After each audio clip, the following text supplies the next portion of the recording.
Gmail or whatever the Yahoo or whatever it is, but there should be kind of a syntax that should get matched, right? So that's where the regular expression comes into the picture.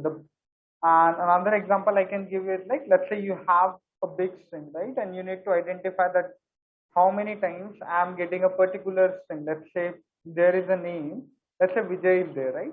So the how many times the Vijay is getting repeated inside the string, right? So there are the various ways to do it. And what we can do using a regex, we can write that, okay, I need to find that Vijay. I need to find Vijay, right? In a whole string. So it will tell me that, okay, this Vijay is there, and if you want, you can replace the Vijay as well.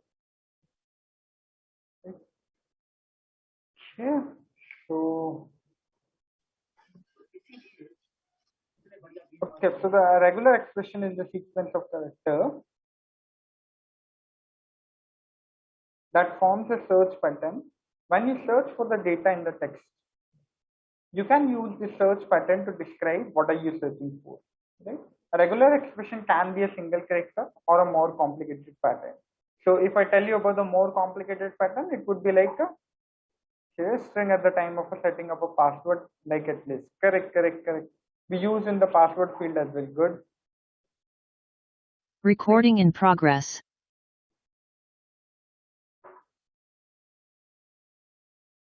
Okay. Perfect. So a regular expression can be a single character or it can be a more complicated pattern. When we say a more complicated pattern, we might have seen at the time of a password, right? When the user wants to put an email address, that's a kind of a complicated pattern because we need to check for the what are the conditions we need to check. So if I say, right, let's say the password has some constraint over it. So what could be the constraints over the password, right? It should have most, it should contain at least 8 digits, right? So let's say the 8 characters are needed. This could be the one of the constraints, right? We should have a special character.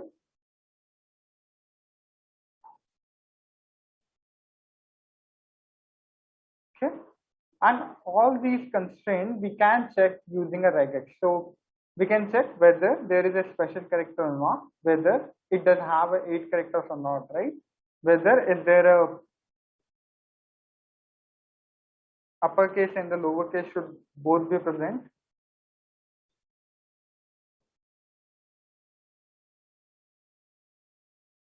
Both should be present, right? These are the cases which can be there for the password field. So when it comes to verifying the password, we need to make use of this regex operation. Okay, so the regular expression can be used to perform all types of a text search and the text replace operation. Java doesn't have a built-in regular class, right? So we can import, okay, so it's inside the util class only, right? We need to import the util.regex.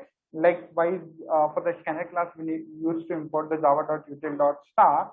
Star indicates that you have imported all the classes of the utils one, right? When we say specific regex, that means you are importing the regex class. But we don't have a regex class. What are the classes when we import a regex, right? These are the classes which automatically get imported in your Java code, right? So the classes names are the pattern, matcher, and the pattern syntax class exception.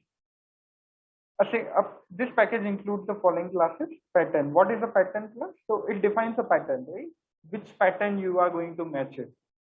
Second thing is the matcher, used to search for the pattern. So whatever the pattern you have written, there should be a matcher condition as well for that, right?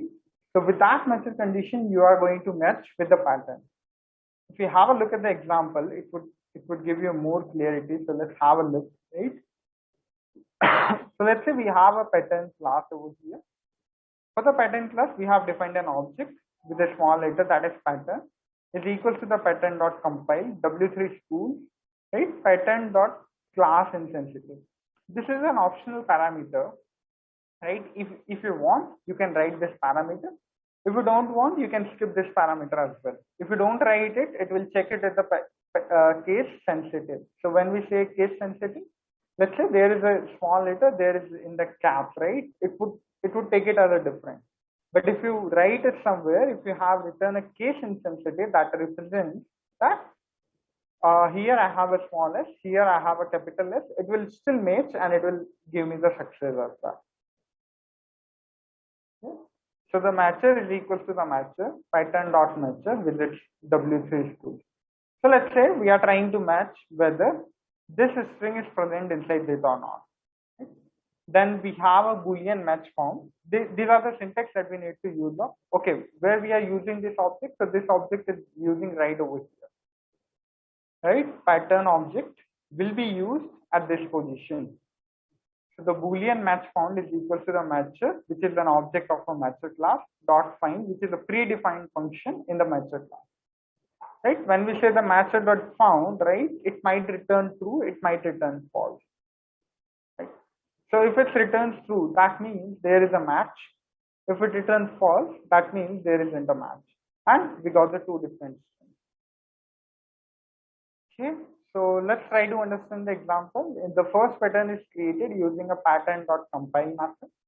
The first parameter indicates which pattern is being searched, and for the second parameter, has a flag to indicate the search should be cache sensitive. As I said before, the second parameter has to be an optional one. The matcher method is used to search for the pattern in a string. It returns a matcher object which contains an information about the search that was performed. Right? The find method returns true if the pattern was found and false if it wasn't found. Any doubts, guys, so far?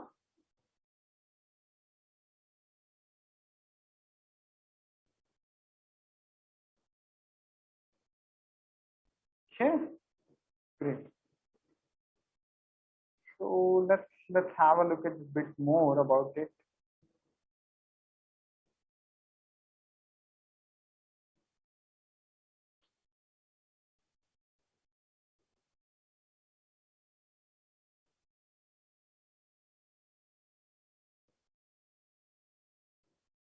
Okay, so what exactly, how exactly we can match these strings, and how exactly we should match a pattern or anything specific related to that, right?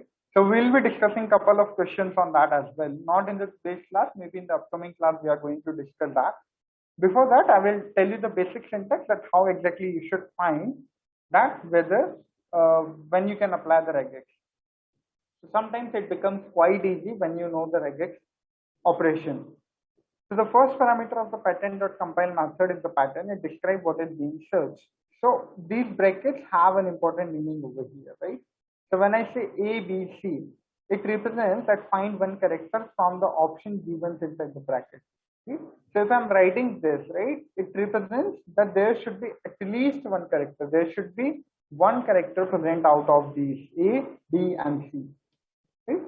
If I give this symbol, right, this symbol represents that there shouldn't not be any character, right? Find one character not between the brackets. So it is like you can have the other characters, but you shouldn't have these characters. When we say 0, then there is a minus symbol, right? And there is a 9.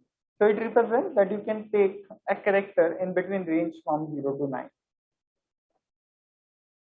Is that clear? Here, okay.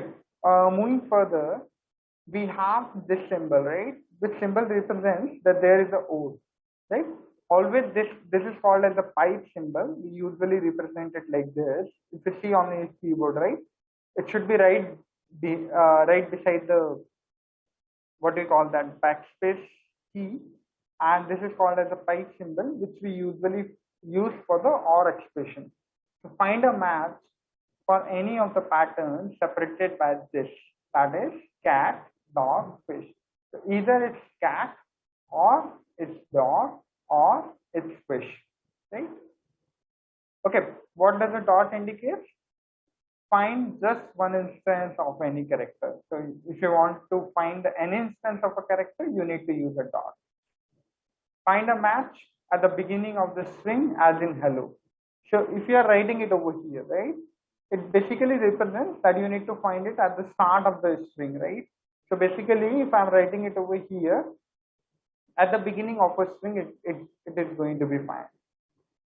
If I write dollars. So what does the dollar represent? Dollar represents as it represents the first, whereas the dollar represents the last itself. Find a match at the end of the string as in word W. Okay. If you have seen the percentage D, right? We use in the C as well, we use the D for a digit, S for a character, right? So the same way we are going to use in the regex as well. When we say the slash D, that represents we need to find a digit. When we say slash S, we need to find a space, white space character. That means wherever there is a space. When we say slash B, find a match at the beginning of the word like this, slash B word, or at the end of the word like this. Like it could be word slash B. Okay.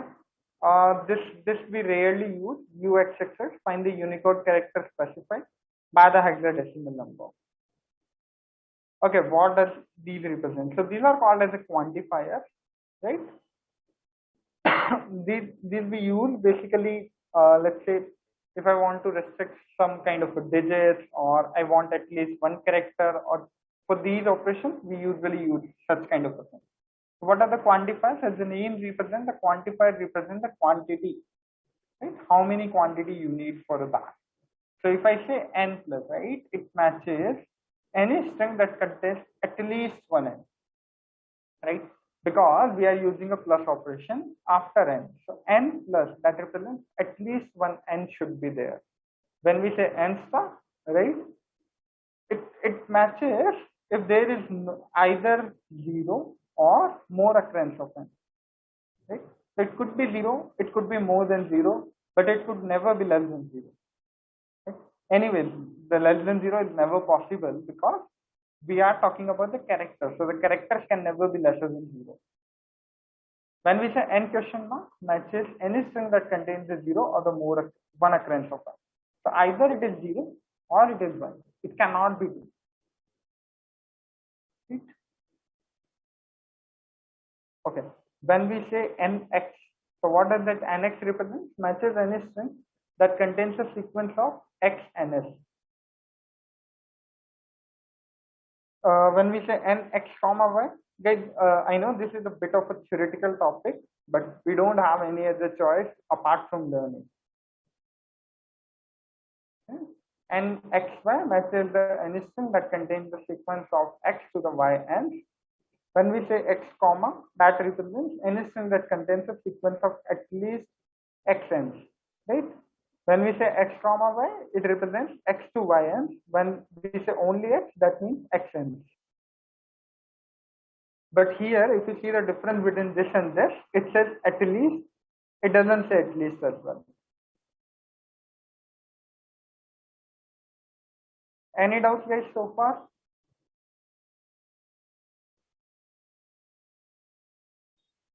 If you want, you can run it as well.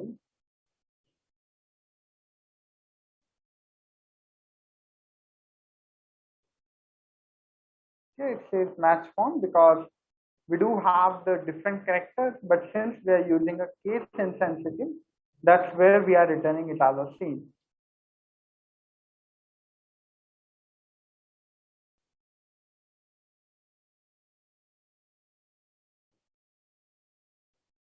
Guys, do let me know if you guys have any doubts. Let me quickly go for the question.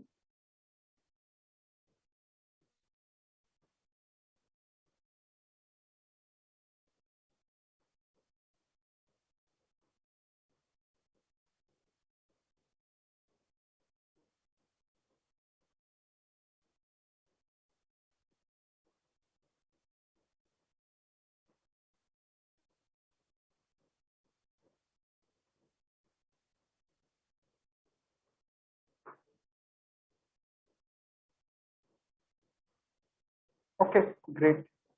So let's jump on to the. Guys, I know this is a bit of a theoretical topic. The reason why I wanted to discuss.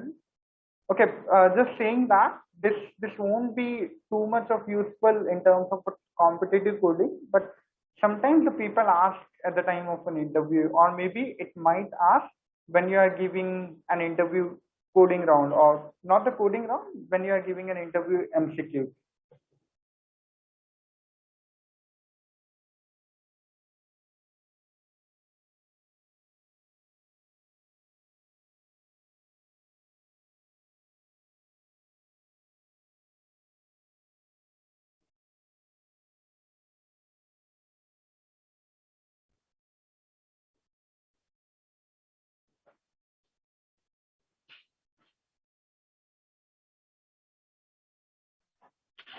Okay,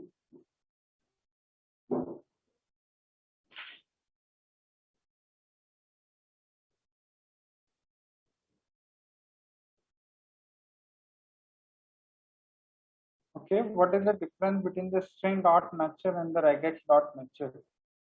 Have you ever seen a string dot matcher? Like, because string is itself an object, right?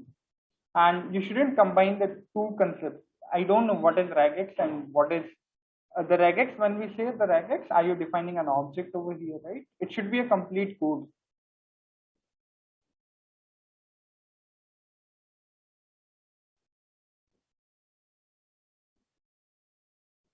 Can you be more specific?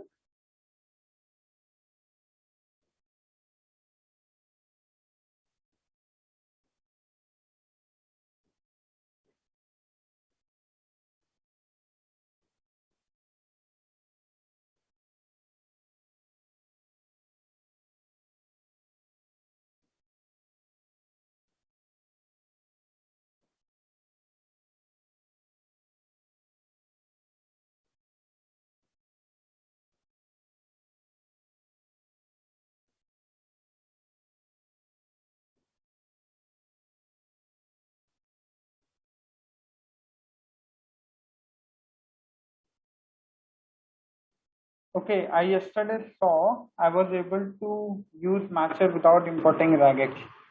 Correct.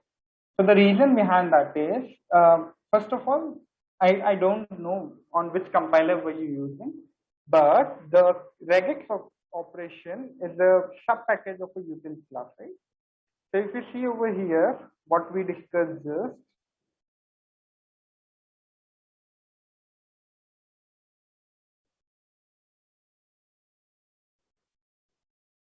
correct?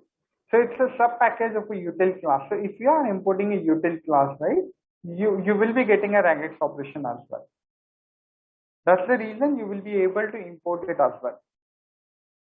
Try without even importing a util class. I'm pretty sure that you won't be able to do it, right? And it, or if you are not importing anything, right, it might be the compiler who is providing you the inbuilt packages. Is that clear?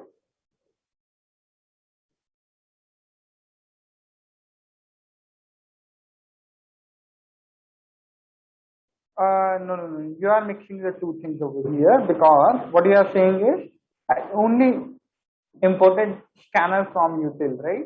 So how were you importing the scanner class? There must be some package for it, right? What was the name of the package? Was that just util dot scanner,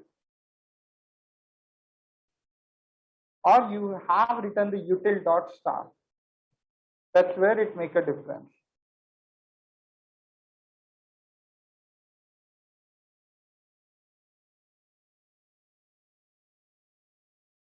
Okay, util dot scanner. Ideally, it shouldn't work then, because if you are importing just the scanner class, right? It should only import the scanner only. There is no way that it can import the regex at the same time. But maybe you can share your code. I will have a look if that's the case.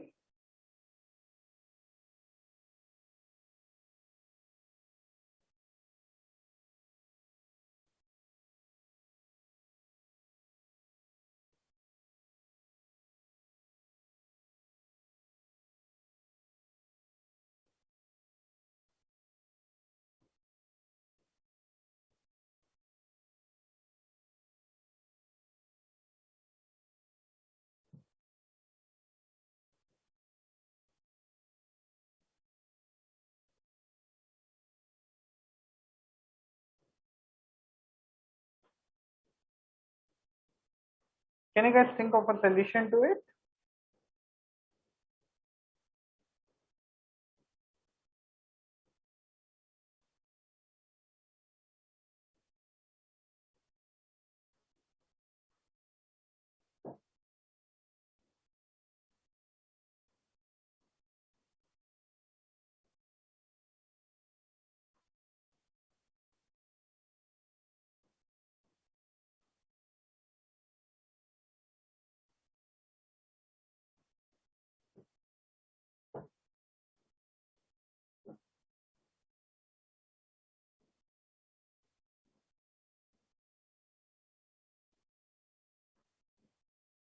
Any company coming to your campus in June or July, or isn't it's not informed yet to you guys?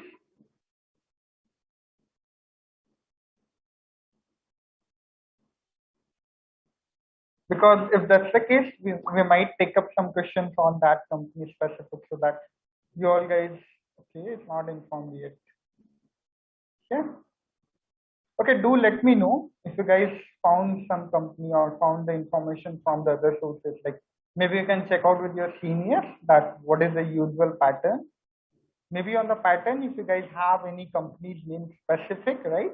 We can take up those questions as well. I don't mind taking up those questions. So it will give a better understanding that what exactly the pattern would be now.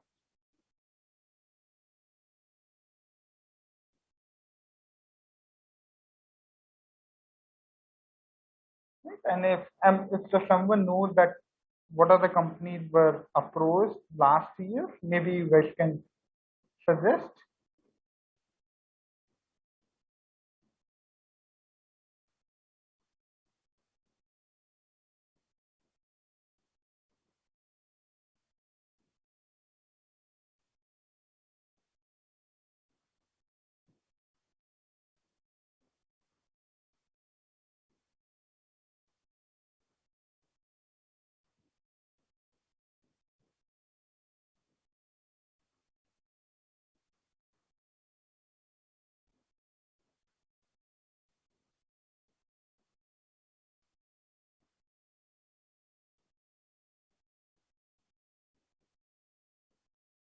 Okay, on which compiler were you trying to run this your code? Was that some online compiler or were you trying it on the offline compiler?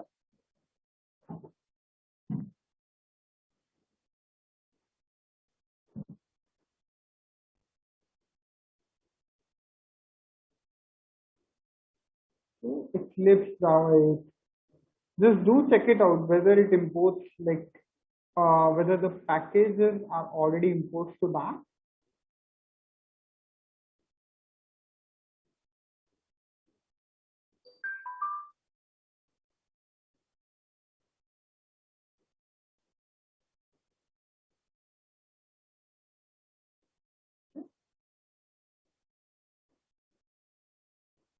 Or maybe try running it in the different compiler if it works. Ideally, it shouldn't because since you are just importing a scanner class, right? If you have written an import.java.util.star, you might have got the regex as well as the scanner class.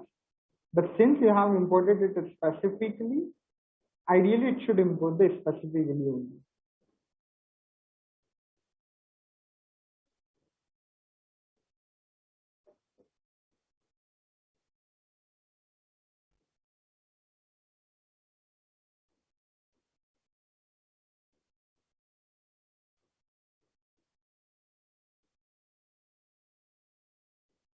Okay, just wanted to ask you guys. Maybe we can take up a poll, or maybe you guys can suggest.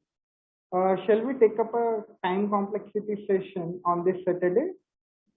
Because the 2 hours session we will be having, so it might be good enough for us to cover the time complexity. I assume this is a very important concept because most of the question will be based on the time complexity.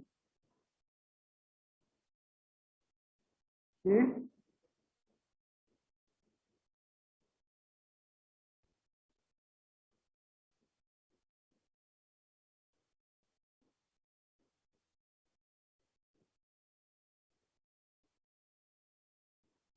Anyone says no, or shall we take it up at the end of the Java?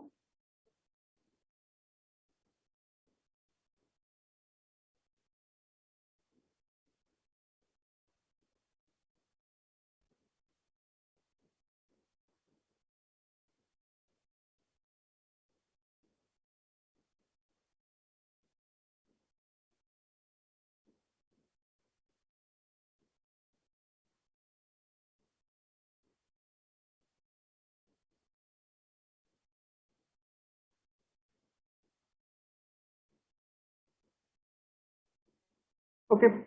Okay, so I will speak with the Suntech team regarding that as well, and we'll plan a session on that.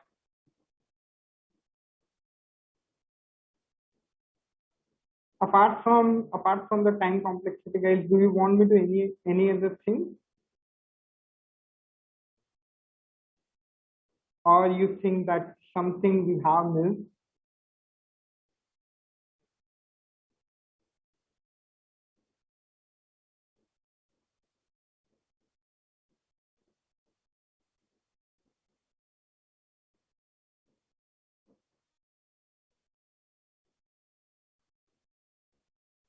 Okay, any clues on that, guys, on this question?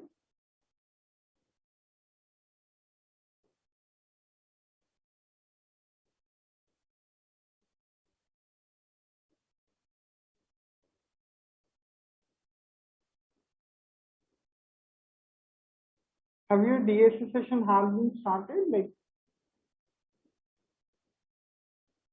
or is it still in pipeline?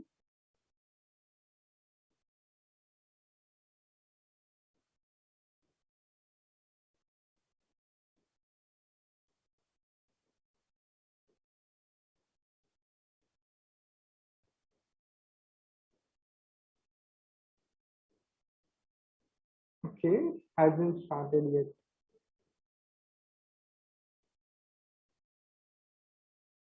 Okay,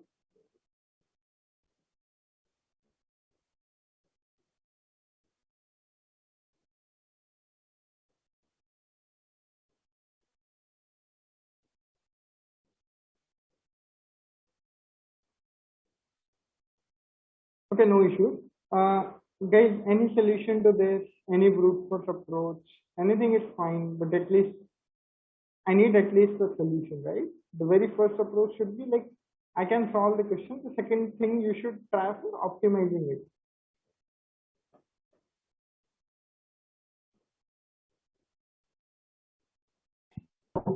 X equal to the sum square, and each element will be subtracting from the sum.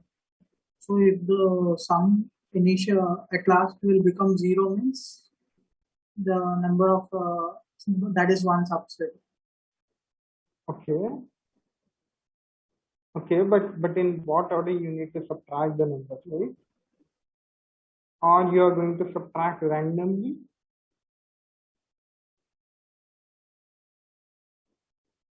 right? Because if you see it carefully, I got the solution, right? But the problem over here is, let's say you started subtracting 10 minus 2, right? Then you will get 8. 8 minus 3, that is 5, right? 5 minus 5, that is 0. That is one of the solutions. But how you gonna get 2 and 8 as a solution,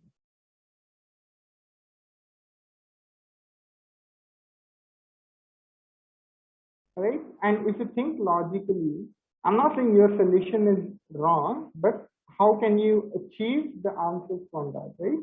And if you think logically, subtracting subtracting any number from the sum is same as summing of the numbers, right?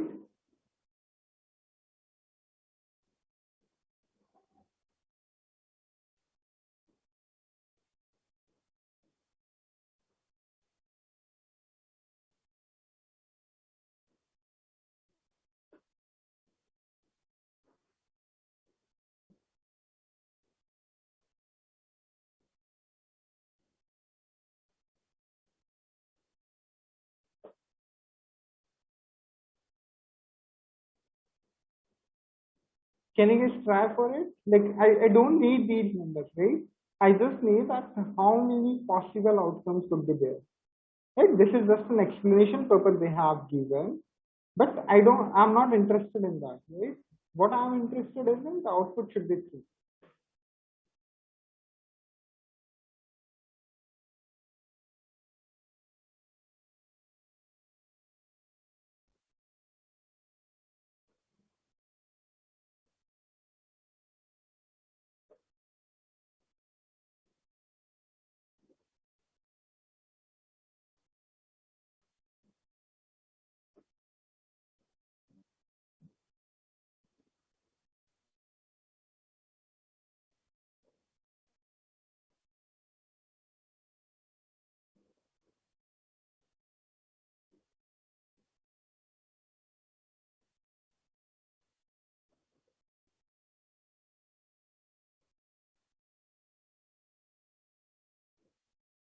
Okay, sum of the whole array divided by the sum.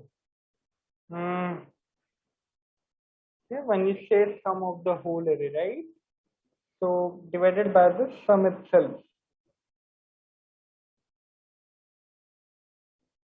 Okay, so how will you get the exact outcome from that?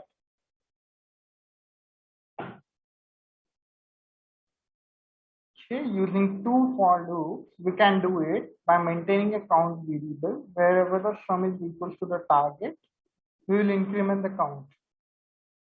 Okay, can you do it in the two variable within the two loop with that approach? Because we can have the numbers are not need to be in the sequential order. It can be in the any of the orders. So not possible with the two loops. Correct? It's not possible with the two loops with that approach. Right? You need to go at least for the three loops. If you are going for the three loops, of course you can get it.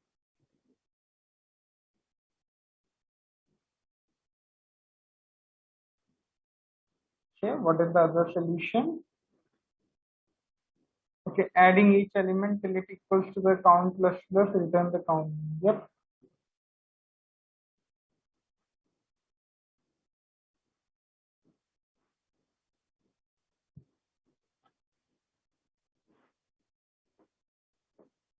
Okay, good.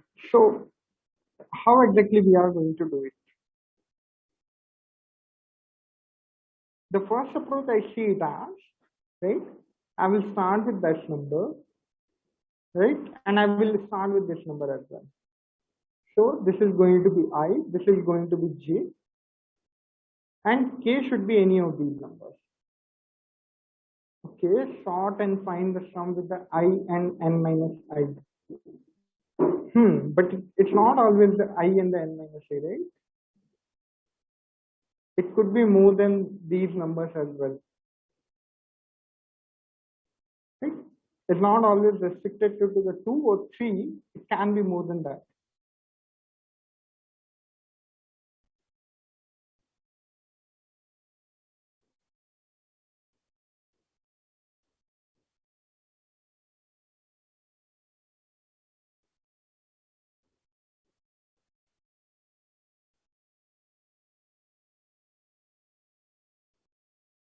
Yeah.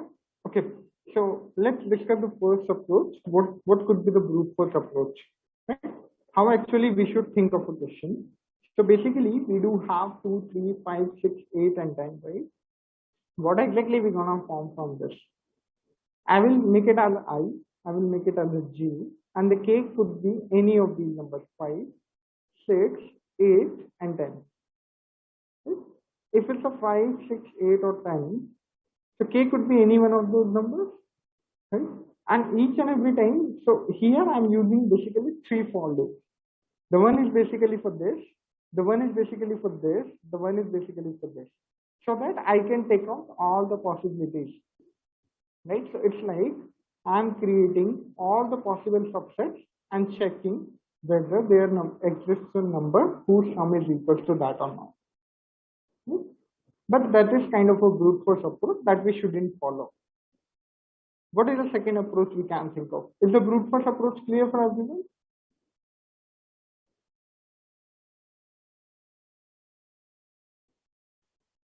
Correct. Now let's move on to the second solution. That is basically we are going to form a matrix, and with the help of the matrix, we are going to determine that whether it is a possible or not. So let's have a look at the solution.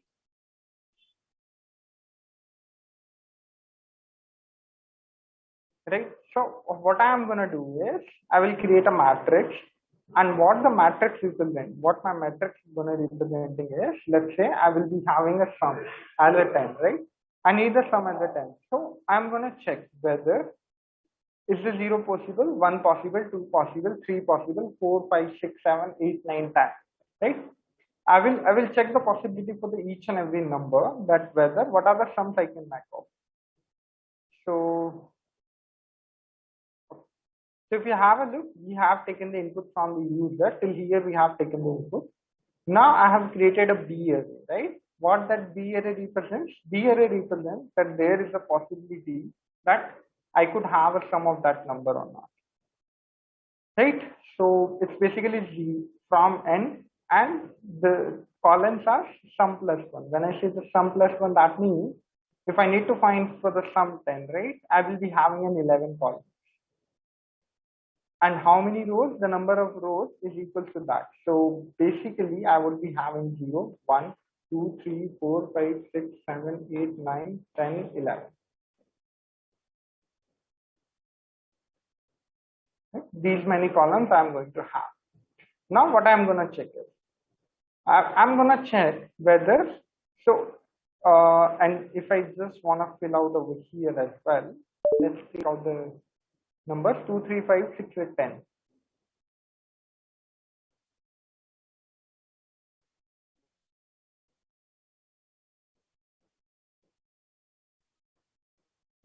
Right? So these are the numbers we can have it.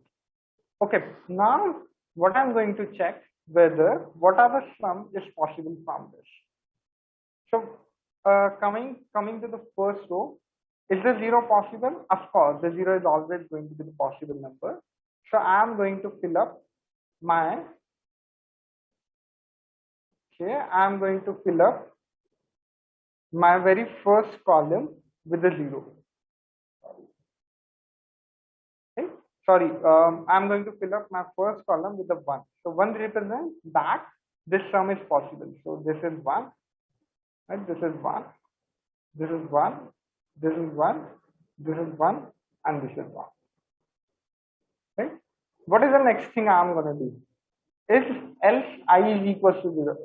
Okay, so if we take about the first row, forget about the below numbers, right? Let's say you just have 2, and what is the sum you can make if you have just 2? Right? What are the possible sums you can make? Can you make 1? No. Can you make 2? Yes. Can you make 3 if you have just 2? Forget about the below numbers. Just focus on this number itself. Right? So all these numbers are not going to be the possible. Right? The reason behind that is because you have the 2 itself. Right? So the only number you can achieve if you have the number 2 is 2. So that's the reason what exactly we did over here is, if j is equal to 0, bi0 is equal to 1. If I is equal to 0, j is equal to a of I. What does the j represent? J is equal to a of I. So if these two things are equal, I'm going to mark it as a 1. That's it. Now let's move on to the second thing. Okay, if I is equal to 0, that's the one case. What if my I is greater than 0? So how exactly we gonna calculate it? Yeah, so let's try to fill out the second row. Okay. Okay, if you can tell me what are the possible sums I can make if I have these numbers. Can you guys tell me? I have just the numbers, that assuming the numbers are the 2 and 3. What are the possible sums I can make? 2, 3, 5. Right? Is there any other number I can make?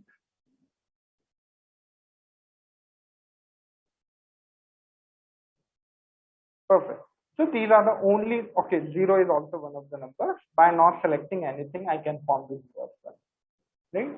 So what I'm going to do is, whatever the possible numbers are there, I'm going to write that place 1, right? But I need to calculate the count. I directly cannot write 1. So for this, I'm using a trick over here.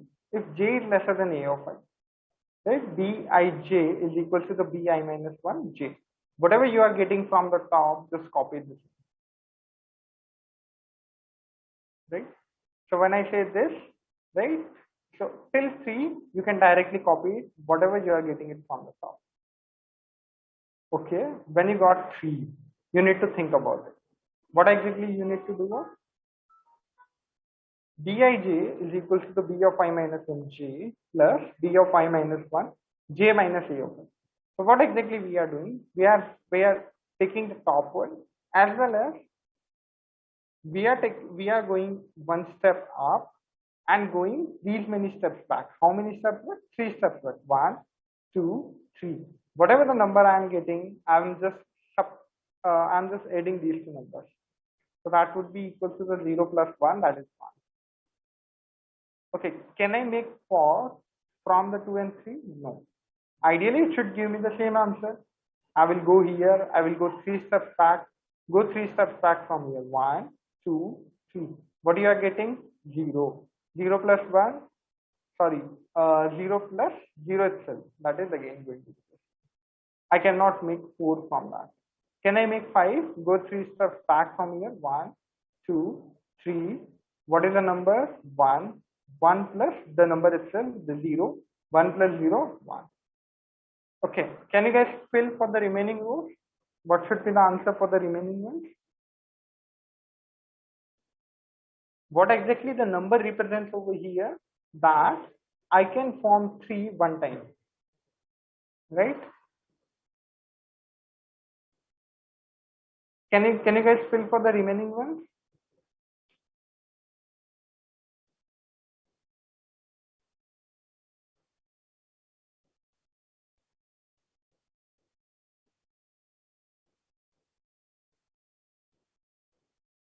Good.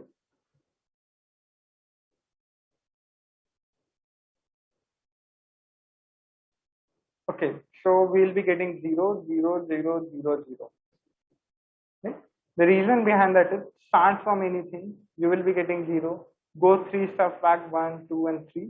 Whatever the number you are getting, that is again itself a 0, right? 1, 2, and 3. Whatever the number you are getting, 0 plus 0 is always 0. Right? Okay, let's assume we have the numbers 2, 3, and 5. Okay, what are the possible numbers you can make from the 2, 3, 5?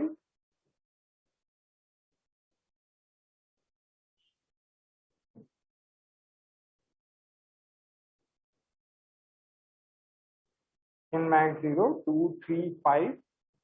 Any other number from this?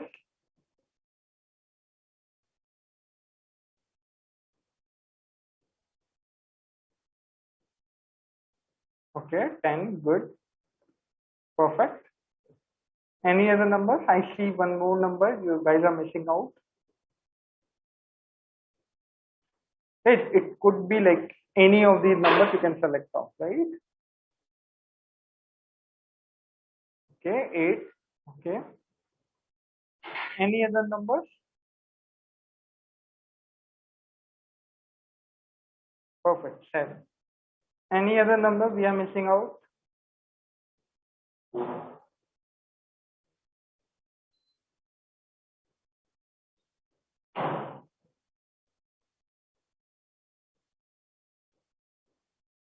Perfect. So let's try to fill out into the row.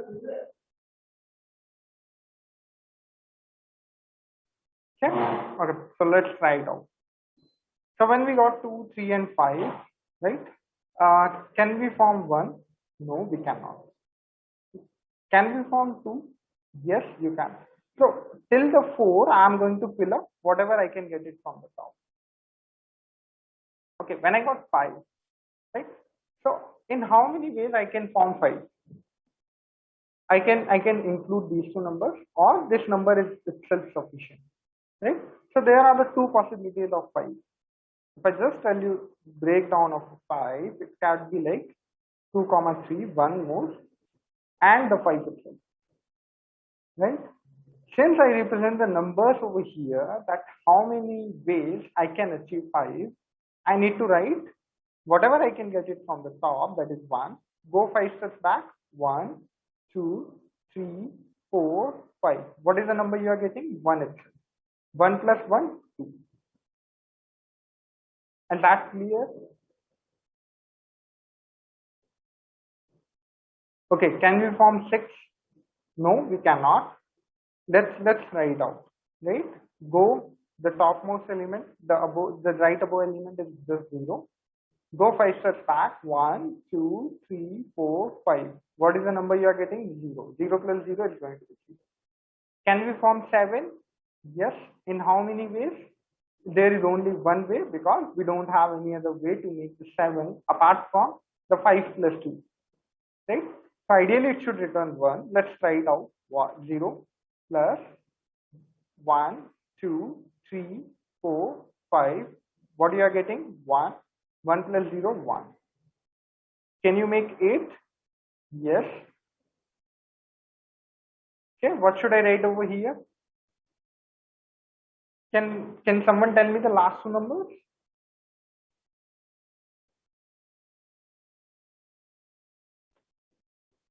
Okay, good.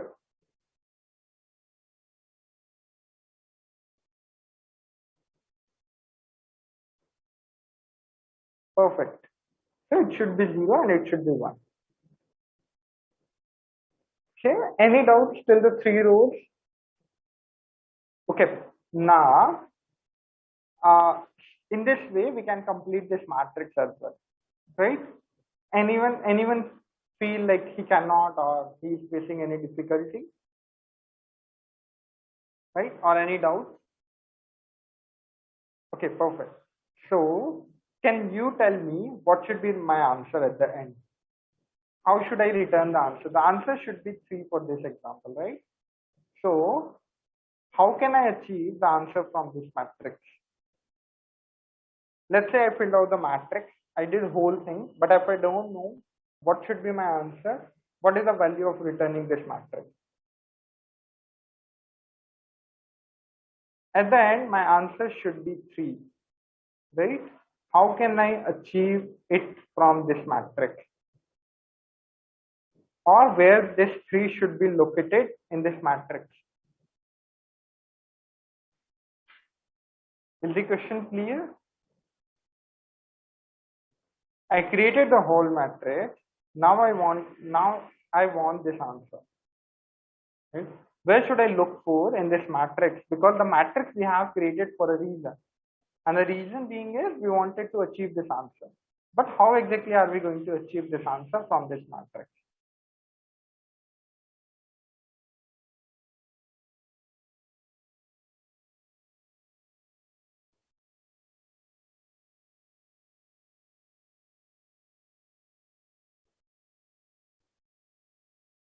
Okay.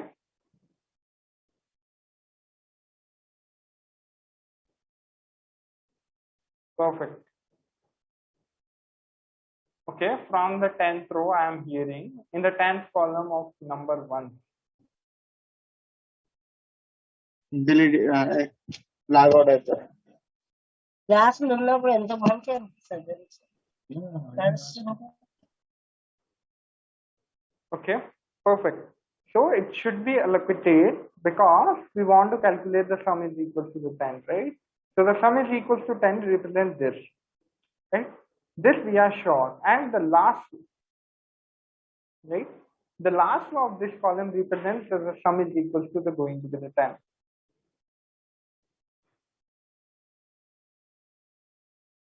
Is that clear?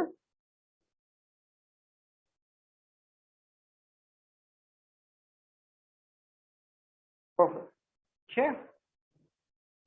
We will be covering up the time complexity and the remaining ragged, right? Whatever the things are remaining, we'll try to cover up in the Saturday's class. I will inform the Syntech team as well that I'm going to take up the time complexity. So the mentor will provide you the question on that. Okay. Can you guys do it after this? Okay, you want me to give the code? I can give it to you if it's possible for me. Let me check.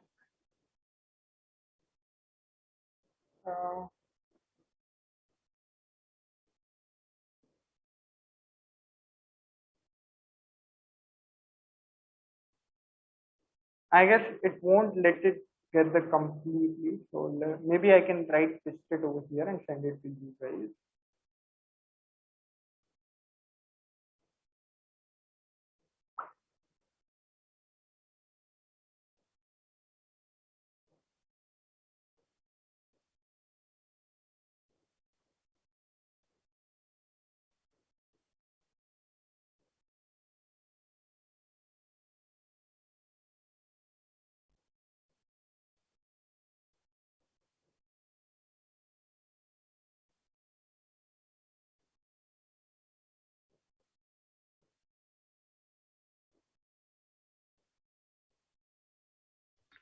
Have you guys received it?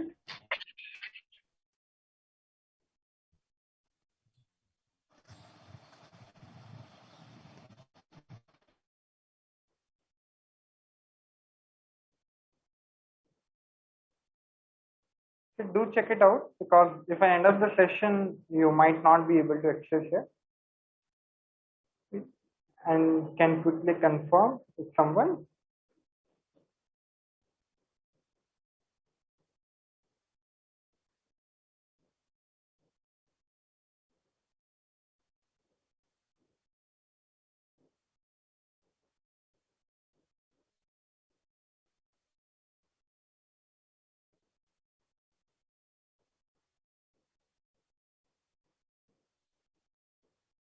Okay, anyone able to access it?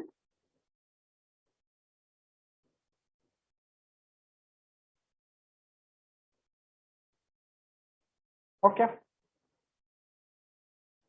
great then.